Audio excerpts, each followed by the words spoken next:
Hey everyone, welcome to another episode of the Dan and Joe Sports Show. As always, I'm Dan. And I'm Joe.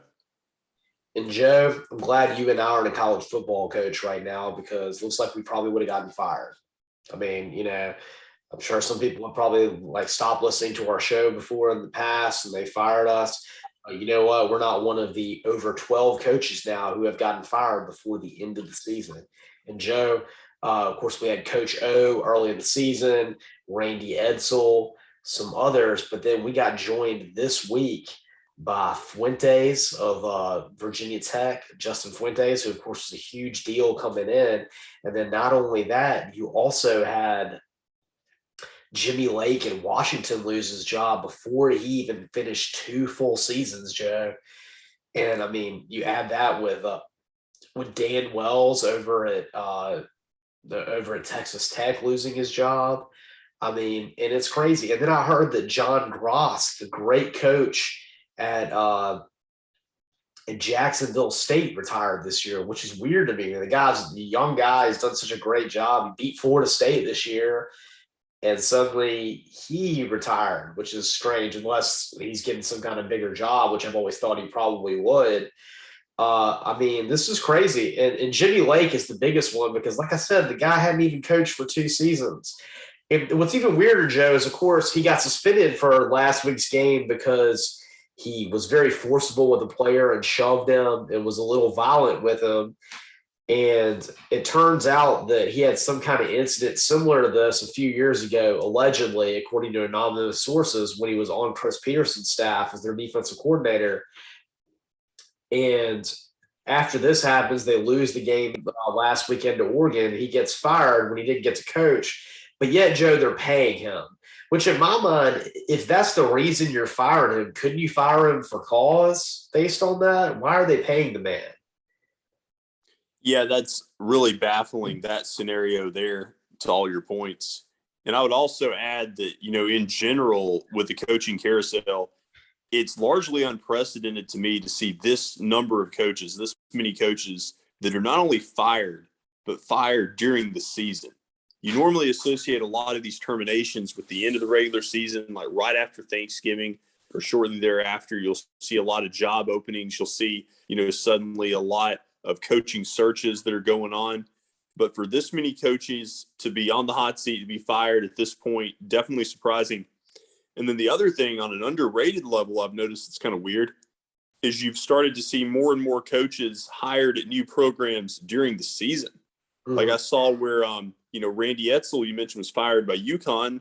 Jim Mora Jr. has already been hired to be UConn's next head coach, and he's mysteriously going to kind of hang out as some type of analyst or advisor for the next few weeks as they wrap up their season. And then also I saw where Clay Helton got a similar job, I think like Georgia Southern, Georgia State, Georgia Southern, kind of like that too. And so just kind of odd to me, the timing of everything. Yeah, FAU fires Butch Davis this year. This guy who, of course, Butch Davis was a big deal back in the 90s when he assorted all of that talent on that great Miami team that we were talking about, the 2001, 2002 Miami team in our last episode. He got fired at FAU. I mean, it's just crazy the lack of patience that people have right now. And Joe, this carnage that we've seen from Coach O, who's not even 2 years removed from a national championship being fired, Jimmy Lake, not even 2 years away from having a job being fired. I'm hearing rumblings that Texas might fire Sarkisian in the middle of his first season, and that Dan Mullen is really on the hot seat at Florida right now after what happened with that embarrassing loss to South Carolina and them having 5 losses at this point in the season. You might see 2 more big-time openings coming up. Now, I just don't think the Texas thing, I don't really believe that's actually possible. I know they've looked terrible. Losing to Kansas, woof, that's a bad loss. But, I mean, could you really fire Sarkisian the first season after you had to pay Tom Herman $21 million to go away? I mean, how much money are they going to have to pay Sark to leave? I know that Texas oil money is, unlimited, but, that can't be real, right? It's hard to imagine that happening. I think, we were both probably pretty skeptical about how it was going to work out for him long term. But I definitely didn't expect the season that they had. I probably thought this year they might go like 8-4, 9-3. I think some people had them kind of as dark horse, to make a run at the Big 12. I never really saw that, but I saw worst case scenario like 8-4, 9-3 with the talent they had. Good running back Robinson, guys like that.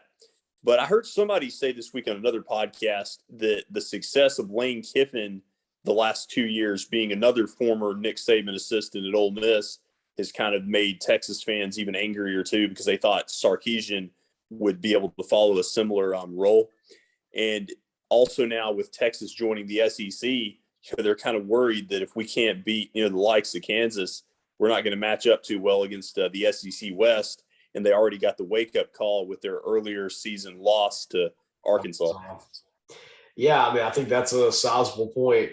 Well, Joe, let's end this by talking about Dan Mullen. What do you think your chances are there? I think they're definitely a lot higher than Texas getting rid of Sark.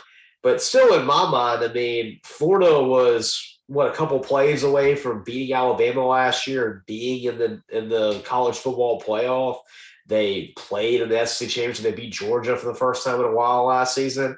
I know they've had a bad year this year, but I just don't think that you can fire Mullen, as quirky as he is, as many bad things that happened, based on everything else. I would be surprised this year. I think he should have another season, but when people were joking, it's almost like he's coaching the basketball team now at Florida with scores like 70-52. Well, let me say this, Joe. It's a bad sign that he was dancing in the locker room after beating Sanford, because I remember the last time that I saw a coach dancing when there was a lot of hot seat talk, and didn't turn out too good for Gus. Or I guess you can argue that it turned out great because he got $10 million that month for doing nothing. I got $10 million. Maybe that's what Dan Mullen was doing right there. He'd already gotten the word like Gus did, and he got fired, so he was just dancing for his money. He knows that FAU or FIU job's open, so he can go down He can stay in the state of Florida, right? Yeah. Speaking of which, Joe, maybe he can stay in the state of Florida and go to the friendly, beautiful confines of Coral Gables, because things ain't looking too hot right now for Manny Diaz either. Manny Diaz is still technically the coach at Miami, yet his AD got fired yesterday. That's always a bad sign when you're a head coach, when the AD that hired you gets fired. Usually that spells disaster. So maybe even Manny Diaz, who has all the built-in advantages he could to be the long-term head coach of Miami, including the fact that his dad was the mayor of the city of Miami, could be bad signs for Manny Diaz holding on to that job. Yeah, I think it's going to be tough for him. I think at some point he's probably going to – his tenure will probably cease. Like, I don't think like Dan Mullen, I'd be surprised if it's this year. Manny Diaz, it wouldn't surprise me if it's this year.